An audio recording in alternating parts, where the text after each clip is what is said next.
Good morning, everyone. Lots going on as usual, and a whole bunch of stuff was announced yesterday. A whole bunch of stuff happened in Ontario regarding AstraZeneca. Alberta and Ontario stopped AstraZeneca, but there's a whole bunch of other news I want to get into before we get into that. I think it's all big news. It's all big news what's going on right now. I think people are starting to demand answers. It's been more than a year. But I'll remind you, don't forget to join the mailing list. I'll be sending out another newsletter this Thursday, probably. And if YouTube decides to cut me off for whatever reason, then I'll be able to get in touch with you, and that would be good. And join the conversation. We've got an active forum at CanadaPoly.com. I was talking about this yesterday, but I'll plug it again today because why not? If people don't know about it, they won't come, right? So yeah, but if they know about it, they might. This is heartbreaking. I worked with kids for a very long time. I worked with kids who were behavioral or anyway, lots of different kids. And just the noises this kid is making. 13 seconds is too long. You stop this, man. You stop this. This is awful. This is unforgivable what we're doing to our children. And nobody can tell me that this is good for them. Nobody can tell me this is educating them. This is horrific. It's horrific. And when I say we're responsible for this, I mean we're responsible for this. The people that we're allowing to continue to be in charge are making this happen. They're telling these kids, this is healthy for you. In lieu of a regular education, show up online and we'll teach you. And I haven't seen any evidence that that's true. I haven't. Have the grade 11s and 12s who had their 2 senior years of high school stolen and all of their varsity, all of their District 10, District whatever sports gone? Is that a sacrifice that they should have made? Is the long-term care people being isolated in their rooms for months on end a sacrifice they should have made? How could we do this? Okay, here's the link. It's hard to listen to. It is. I'm sorry. Here we go.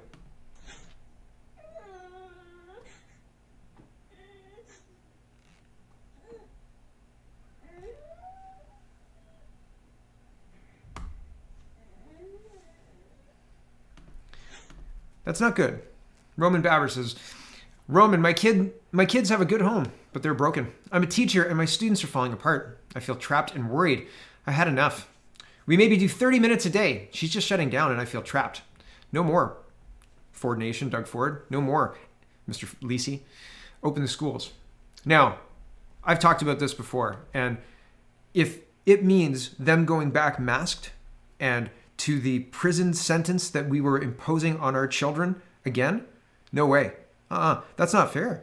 Holy cow, not fair. And it's not for fear of any virus. It's for fear of the psychological damage being done to our kids. It is appalling. Did you hear that? It is appalling what is happening in our province. Is it our province anymore? Unbelievable. Okay. If you thought we had competent leadership, this isn't the right tab. If you thought we had competent leadership, this is it. Listen to this clip. We have known since at least 2018, I think Whitmer came in 2018 and said May 18th was the original date, now it's May 12th. And that's today, the pipeline day. Not so good. It's not closed. As far as I know, I haven't seen any headlines that say pipeline closed. That's the first thing I looked for this morning. I was like, okay, nothing yet. And they're in mediation, which is what the guy said last week. And I said, this is an actual, this could make sense, right? And mediation could take a really long time. It could take a really long time. You have 2 days of meetings in a week, right? And the lawyer says, this is what we're prepared to propose. And then everybody goes, and they leave the room and they come back and they go, and then they say, this is our counter proposal. And then the other lawyers leave the room. And then sometimes that happens, and then goes through to the next day and they all have a conversation. And then the counter proposal comes back and then they leave the room again. And right. And then somebody says something that insults somebody else. And then everybody stops conversations for 3 weeks. Right. And then somebody gets on the phone and blah, blah, blah. So it could be tied up for years. But if you had thoughts that they knew this was coming since 2018, they would prepare for this. They'd have a contingency plan. Some people would have spent a weekend. Guys, let's throw the ball around. Let's think about what happens if line 5 goes down. Let's just talk about it. Let's spitball some answers. What could we get going fast? Like, how long would it take to spin up the contingency plan, all that stuff? You know this kind of stuff, right? Just throw it around. Listen to this. It's shocking. I guess I shouldn't be surprised, right? I guess my shock is my naivete. I don't know. I'm not sure. Listen to this. Did you think they have a plan? Here we go. As the operator has been working on a contingency plan, I can tell you it'll be messy. It'll take months to put into place. It will involve, thousands of 18-wheelers jamming up the 401, jamming up the border. It will involve boats having to take it up the St. Lawrence or through the Great Lakes. It will involve railway cars. It will be messy. It will be polluting, and it will be expensive. And it will not be as safe. That's abundantly clear. So that's Seamus. Oh, I guess that's why that happened earlier. That's Seamus, and he's really selling hard their contingency plan, their backup plan, which is messy and blah blah blah blah. Like, if you realize that your contingency plan would take months to set up, and I mean, do you have months realistically? Do you have months of time? How many days of food do grocery stores, etc., carry? 3? So do you have months to set up your contingency plan? Your messy contingency plan with boats up the St. Lawrence? Stroke, ships? Did he mean ships? Right? Are we getting the canoes out? We have to get this oil up the St. Lawrence. Seamus needs our help. Okay, Seamus. Boats. They're not prepared for this. And the realities of the modern era are that months to get a contingency plan for a vital thing like oil isn't acceptable.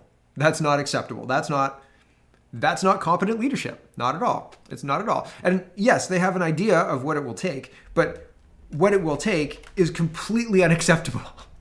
Totally and completely unacceptable. So you need to come back with another plan that you can get legs under in 3 days, right? Or in time to make sure that your population isn't going to come to a grinding, crashing halt, right? Don't worry, guys. We'll get these boats up the St. Lawrence in a couple of months and we'll get right back to normal then, right? Okay, yeah, we just got to establish this daisy chain of buckets, right? We're just passing buckets of oil. No, it's fine. It's fine. We'll get it to the refinery really quick.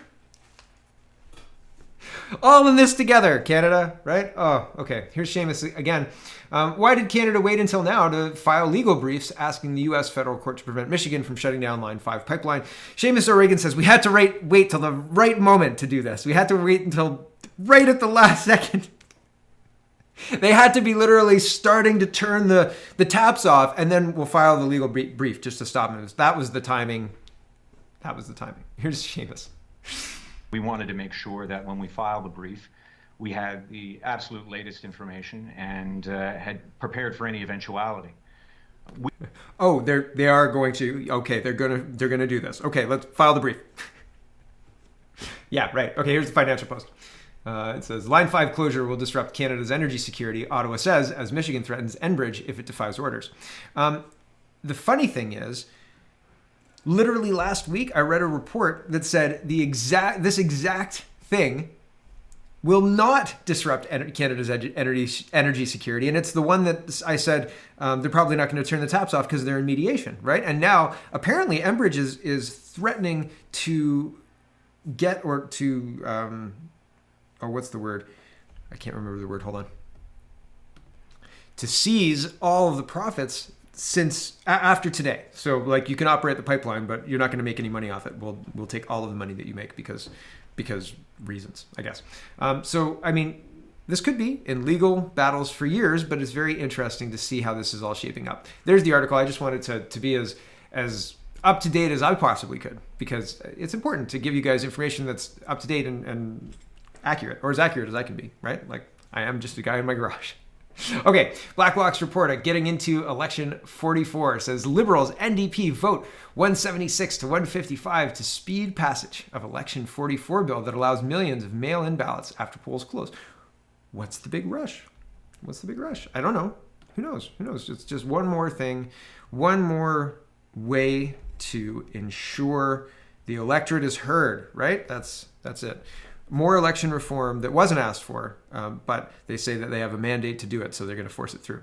Very interesting. And the NDP, dancing partner, I think, like I said, I think that we're going to see, even if the Liberals lose massively, the NDP and the Greens will prop them up, right? And so either the Conservatives or another Conservative party needs to win a clear majority, or we're in the same boat we're in now. And if the Liberals win a majority, well, then the oversight and accountability is going to be even less than we've got now.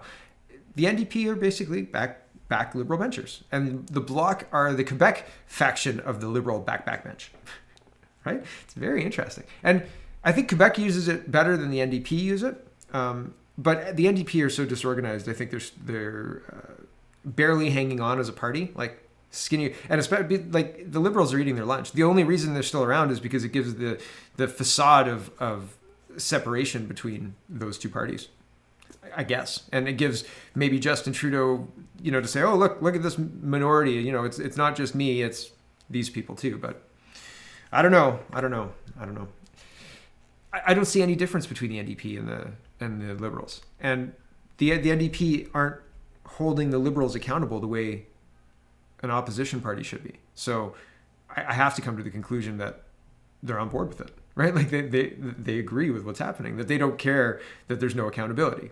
That's the only conclusion to come to. Otherwise, they would have moved away from this prime minister who is allergic to accountability. Here's the House of Commons. The House of Commons is debating Bill C-30 at the second reading. So this is the Budget Implementation Act. I was saying before that I hadn't read that they had voted on the budget one way or the other. Budget is a confidence vote. So I guess it's in the second reading. I don't know. I don't know if it's going to pass or what. If we're hurtling towards an election with no governor general, right? Does he go to the person who's sitting in the role right now, to the figurehead holding it, to dissolve Parliament and go into the election? I mean, I guess so, right? Like, what are you going to do, right? I've heard people calling for the removal of the position, and I think that would be a much bigger deal than the people on Twitter realize. But there are people in Canada who think we should become a republic, like removed from the Queen, self-governing. I don't know. I think that we've got other things to deal with right now. Really, let's not split things. Although if that's going to solve a problem, like make the case. If that's going to solve a problem, then maybe we can do something about it. But I think the problem is accountability, and I think that we could have accountability in our system without having to totally blow up our system. I think that that's probably the worst way to fix things, because then unintended things happen, right? Whereas this way, if you maintain your system and say, no, we should go by what traditionally we have gone by in Canada for the history of the country, then you get the benefit of having all of that legal precedent established. If we go off in a different direction, all bets are off. Anyway, I don't know if we're going to head into an election or not. It seems like they're prepping for it. It seems like that's on the horizon, right? This is 2 minutes of Patrick Brown full-throatedly endorsing the removal of people's travel rights for leisure. Remove leisure flights. This would be bad for the economy generally, and there's all sorts of checks and balances in place, but Patrick Brown wants the removal of leisure flights, right? I don't know. I'll play you 30 seconds of this. Here he is. I really believe that we should listen to the science, listen to the data, and I know our medical officer of health in Peel Region, Dr. Lowe, has said he's concerned about the loose restrictions at the airport. And for me, it doesn't matter if it's a Liberal idea, a Conservative idea, an NDP idea. I criticized the Ford government when it came to closing outdoor amenities, but in terms of their request to have greater restrictions at the airport, that's based on science, and I support it. Yeah, that's based on science. The government has obviously, put a ban on flights from India and Pakistan. So it's interesting.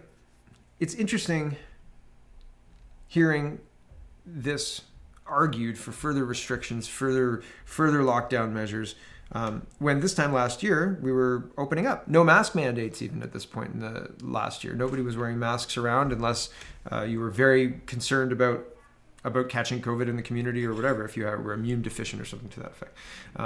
But now we're looking at closing airports. We're looking at much stricter restrictions. I'll show you pictures. Joe Warmington took a picture of the basketball courts with like metal rods locked, right? It's like this is an interesting response to a virus, right? Wow. Like that virus is going to play basketball and you want to stop it. How dare it play basketball? Okay, let's talk about free speech. Frontline COVID-19 critical care doctors is, I guess, an international body or a U.S. body. Leading critical care doctors of the FLCCC Alliance have developed math plus and eye mask plus treatment protocols for COVID-19. No medical questions answered on DM. So a lot of people follow them, blah, blah, blah. They said this edict from the CPSO, the College of Physicians and Surgeons of Ontario, says that doctors can only repeat state-authorized messages or face punishment. No debate, no clinical judgment, just do as they say. Justin Trudeau, this is a violation of conscience. Good doctors will never comply. And I thought that was interesting. And what I also thought was interesting, kind of tying in with the free speech, it's a double-pronged attack on free speech in Canada. They're attacking the doctors through their professional bodies, like the CPSO. And Mr. Gallibo, the heritage minister, is coming up with, according to Michael Geist, he says, Canadian heritage minister, asked Gallibo, traffics in misinformation and conspiracy theory as cause of Bill C-10 criticism and need for government speech regulation. So he says, we are now witnessing the public opinion being manipulated at scale through a deliberate campaign of misinformation by commercial interests that would prefer to avoid the same regulatory oversight applied to broadcast media. So it's not the people in Canada and the creators who this bad, awful Bill C-10 would impact who are telling you that it's a bad bill. It's a bad bill. It's the multinational corporations like Google and Facebook who don't want to be held accountable that are telling you this, and it's Russian bots that they've activated, basically, right? Nope. No, it's not true. I don't think that I'm a Russian bot. I don't think I am. Nope, I don't think so. But it's very interesting being lumped into that conspiracy theory group by the Minister of Heritage who's trying to limit free speech on the internet. I mean, isn't that odd? Isn't that strange? Do we get to have any say in this at all, Minister? No? Oh, thank you, right? I appreciate the removal of my freedoms in a trade for safety that I did not negotiate or ask for, right? So they stopped AstraZeneca yesterday in Ontario. In Alberta, the Roy Green Show says, Alberta stops giving first dose of AstraZeneca vaccine due to supply issues. Now, typically I go over to Redacted for the COVID, for the AstraZeneca and all of this stuff because it trips their... automatically, if I talk about that stuff, then the first 24 hours of my video is demonetized. But yes, I think the one particular segment yesterday tripped the ad thing, and it didn't get monetized. Yesterday's video didn't get monetized at all, as far as I know. But this is news now. Like, this is mainstream news. If I had talked about this, Alberta stopping AstraZeneca and then Ontario stopping AstraZeneca for blood clot issues, that's it, right? Well, might be that's it still. But now it's news. If I had talked about that last week, that's definitely it. There's no coming back from that. YouTube would demonetize the video, no problem. But now it's mainstream news. Ontario's made a call. They're preparing information for people who've already got the first AstraZeneca shot, all sorts of stuff. So I don't know. So this is a test. This is a test balloon. We're gonna go over to Redacted. But me just talking about AstraZeneca and blood clots, that's it. That's usually enough. So we'll see. But let's go over to Redacted. And I do want to show you. I'll point out before we go. Here is Anand reminding Canadians that Trudeau, O'Toole, Singh all received AstraZeneca. But do you remember this? Mackenzie Health apologizes after 6 people were injected with saline instead of vaccine. So, I mean, maybe they got the injections wrong, and maybe these guys really did get those things. Or maybe not. Is this standard practice? Who got their shots at the Mackenzie Health place, right? And how often could this saline swap happen? But anyway, in the redacted version, we've got all of the highlights of Canadian politicians saying the best vaccine for you is the first one that's offered to you. Ooh, except for that whole blood clot thing, right, Mr. Trudeau? So we'll go through all of those. Catherine McKenna does an impassioned video about get the first vaccine that's offered to you. I think it's very interesting because they're trying to tell us that they follow science, and then this happens, right? The science isn't robust enough to say what you've been saying, which is the problem and has been the problem all along. Thanks for watching, everybody. Head over to Redacted if you want to watch the rest of the show. Check out CanadaPoly.com. Check out CanadaReport.co. Check out SpeakingMoistly.co. And have a wonderful Oh, I'll talk about that too. Greg and I tried to record yesterday, and then we couldn't record because his connection was kind of bad. And then, oh, no, that was 2 days ago. And then yesterday we tried to record, and then we just ran out of time. So no Speaking Moistly this week. We will talk soon. Greg and I will. We tried to reschedule for later in the week, but emergency plumbing issues, blah, blah, blah. Regardless, thanks for watching, everybody. Have a wonderful, wonderful day.